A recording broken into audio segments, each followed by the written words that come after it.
নমস্কার। 2025 সালের নতুন নিয়মে কিভাবে আপনারা লক্ষ্মী ভাণ্ডারের ফর্ম ফিল আপ করবেন সেই নিয়ে আজকের এই ভিডিও।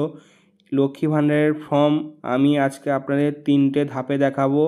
আপনারা খুবই সহজেই লক্ষ্মী ভাণ্ডারের ফর্ম ফিল আপ করতে পারবেন এবং তার সাথে কী কী ডকুমেন্ট লাগবে সম্পূর্ণটাই আজকের এই ভিডিওতে আপনাদের জানানোর চেষ্টা করব। কারা কারা আবেদন করতে পারবেন না, কারা কারা আবেদন করলেও টাকা পাবেন না, সেটাও আজকের এই ভিডিওতে আপনাদের জানানোর চেষ্টা করব। চলুন তাহলে ভিডিওটা শুরু করা যাক।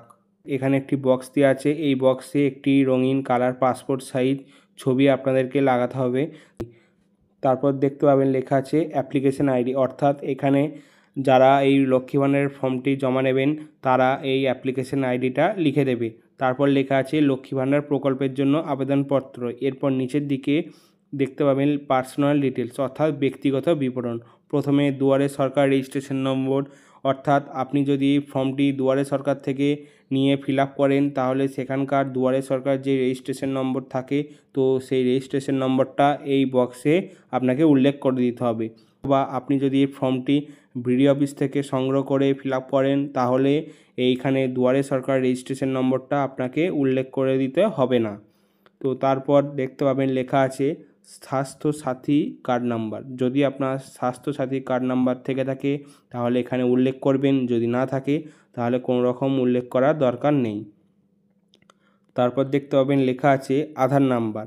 এখানে আপনার আধার কার্ড নাম্বারটা পুট করে দেবেন বা লিখে দেবেন। তারপর দেখতে পাবেন লেখা আছে অ্যাপ্লিকেশন নাম, যিনি এখানে আবেদন করছেন তার এখানে নামটা বসিয়ে দিতে হবে। যদি তার নাম হয় রাধারানী ঘোষ তাহলে এখানে প্রথমে রাধা লিখবেন, তারপর মিডিল নেমে লিখবেন রানী, তারপর লাস্ট নেমে লিখবেন ঘোষ। যদি তার নাম হয় রাধা ঘোষ তাহলে মিডিল নেম কোনোভাবেই দরকার নেই, শুধু প্রথমে লিখবেন রাধা, লাস্টে লিখবেন ঘোষ। এইভাবে আপনারা নামটা লিখে দেবেন। তারপর দেখতে পাবেন লেখা আছে মোবাইল নম্বর। মোবাইল নম্বরটা আপনাকে লিখে দিতে হবে। যদি আপনি মোবাইল নম্বর লিখতে ভুলে যান তাহলে লক্ষ্মী ভাণ্ডার সম্পর্কিত কোনো রকম SMS আপনার ফোনে যাবে না। তো তারপর দেখতে পাবেন লেখা আছে ইমেল আইডি। এই ইমেল আইডিটা আপনার যদি থেকে থাকে তাহলে এখানে লিখে দেবেন, যদি না থাকে তাহলে কোনো রকম লেখার প্রয়োজন নেই।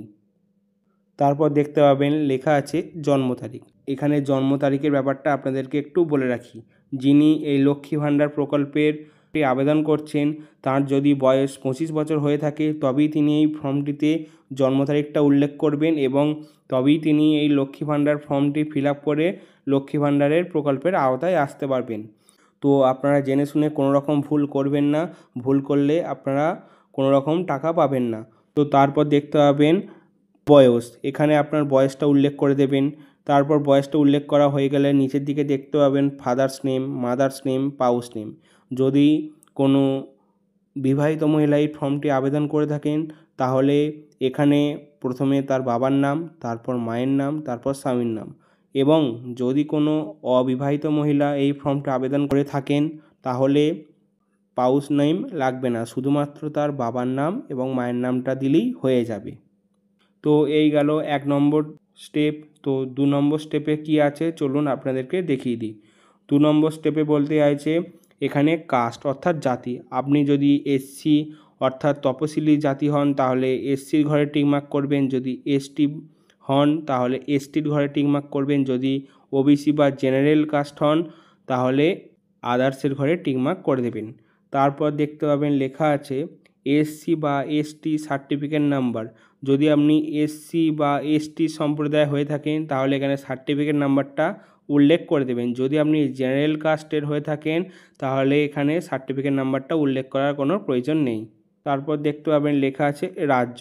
এখানে রাজ্যটা অটোমেটিক ফিল হয়ে থাকবে, কারণ এই লক্ষ্মী ভাণ্ডার প্রকল্প ওয়েস্ট বেঙ্গল ছাড়া আর অন্য কোথাও আবেদন করা যায় না, তো সেক্ষেত্রে ওয়েস্ট বেঙ্গলটা অটোমেটিক লেখা থাকবে।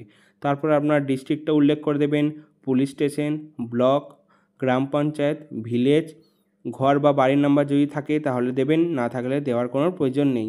তারপর দেবেন পোস্ট অফিস, পিনকোড। এই সমস্ত কিছু দেওয়া হয়ে গেলে এরপর আপনি যেই কাজটি করবেন সেটি হলো ব্যাঙ্ক অ্যাকাউন্ট ডিটেলস, অর্থাৎ আপনার যেই ব্যাঙ্কে অ্যাকাউন্ট আছে সেই ব্যাঙ্কের সমস্ত কিছু বিবরণ এখানে ফিল আপ করে দিতে হবে।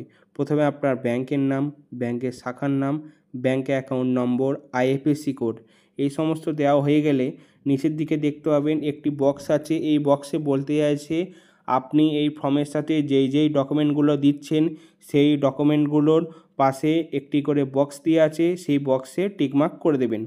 প্রথমে কী দিতে হবে, প্রথমে একটি রঙিন পাসপোর্ট ছবি, তো তার জন্য টিকমার্ক করে দেবেন। তারপর স্বাস্থ্যসাথী কার্ডের ফটোকপি অর্থাৎ জেরক্স, যদি আপনার কাছে স্বাস্থ্যসাথী কার্ড থেকে থাকে তাহলে দেবেন, না থাকলে দেওয়ার কোনো প্রয়োজন নেই। তারপর দেবেন আধার কার্ডের ফটোকপি। তারপর যদি আপনি এসসি বা এসটি সম্প্রদায় হয়ে থাকেন তাহলে সেই কাস্ট সার্টিফিকেট জেরক্স দেবেন, না থাকলে দেওয়ার কোনো প্রয়োজন নেই। তারপর দেবেন ব্যাঙ্ক পাসবইয়ের ফটোকপি অর্থাৎ জেরক্স, ব্যাঙ্কের অ্যাকাউন্টের পাসবইয়ের প্রথম পাতার জেরক্স। তো তারপর এছাড়াও যদি অন্য কোনো ডকুমেন্ট থেকে থাকে তাহলে এখানে লেখা আছে আদার্স অর্থাৎ অন্যান্য নির্দিষ্ট করুন, তাহলে এই ঘরে টিকমার্ক করে সেই ডকুমেন্টটা এর সাথে অ্যাটাচ করে দেবেন। এই গেল 2 নম্বর স্টেপ। এরপর শেষ 3 নম্বর স্টেপে কী আছে চলুন আপনাদেরকে দেখিয়ে দিই। সেলফ ডিক্লারেশন অর্থাৎ স্বঘোষণাপত্র। এখানে বলতে চাইছে আমি পশ্চিমবঙ্গের বাসিন্দা, অর্থাৎ আপনি যদি পশ্চিমবঙ্গের বাসিন্দা না হন তাহলে এই লক্ষ্মী ভাণ্ডার প্রকল্পটি আবেদন করতে পারবেন না।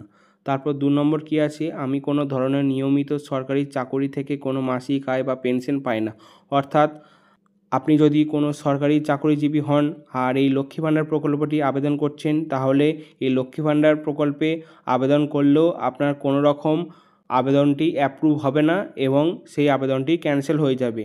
তো 3 নম্বরে কী আছে, আমার জমা করা সমস্ত নথি এবং তথ্য আমার জ্ঞানত সত্য, অর্থাৎ আপনি যেই সমস্ত নথি বা তথ্য এই ফর্মের সাথে দিচ্ছেন বা দিয়েছেন তো সেই সমস্ত তথ্য সমস্ত কিছুই সত্য।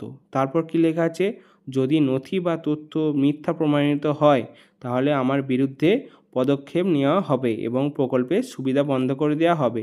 এই সমস্ত কিছু পড়ে নেওয়ার পর আপনি এখানে আপনার সইটা করে দেবেন।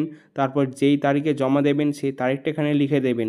স্বঘোষণাপত্রটা হয়ে যাওয়ার পর নিচের দিকে দেখতে পাবেন লেখা আছে স্বীকৃতিপত্র। তো এখানে প্রথমে কি বলতে চাইছে, আই দিয়ে আপনার নামটা লিখতে হবে।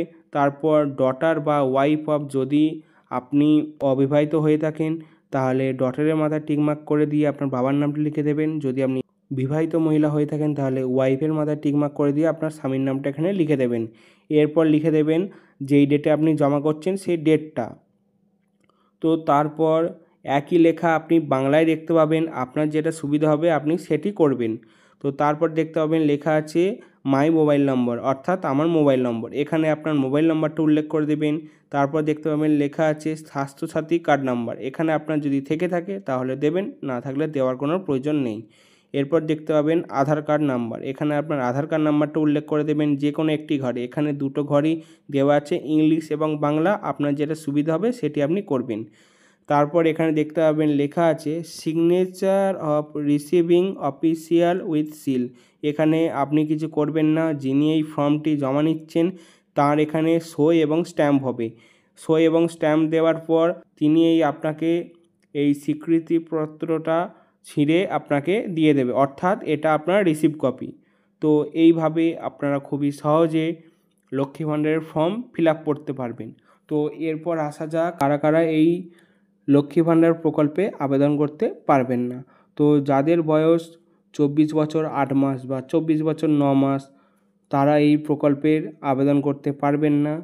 যদি আপনি এই Lakshmi Bhandar form fill up করার সময় কোনো রকম তথ্য ভুল দিয়ে থাকেন বা কোনো রকম তথ্য মিথ্যা প্রমাণিত হয় তাহলে আপনার এই প্রকল্পের কোনো রকম সুবিধা আসবে না বা আপনি এই প্রকল্প থেকে বিরত হবেন এবং আপনার বিরুদ্ধে একটি পদক্ষেপ নেওয়া হবে।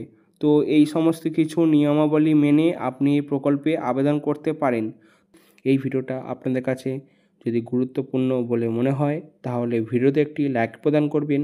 ভিডিও সংক্রান্ত যদি কোনো প্রশ্ন থাকে তাহলে নিচের কমেন্ট বক্সে কমেন্ট করে জানাবেন। নমস্কার।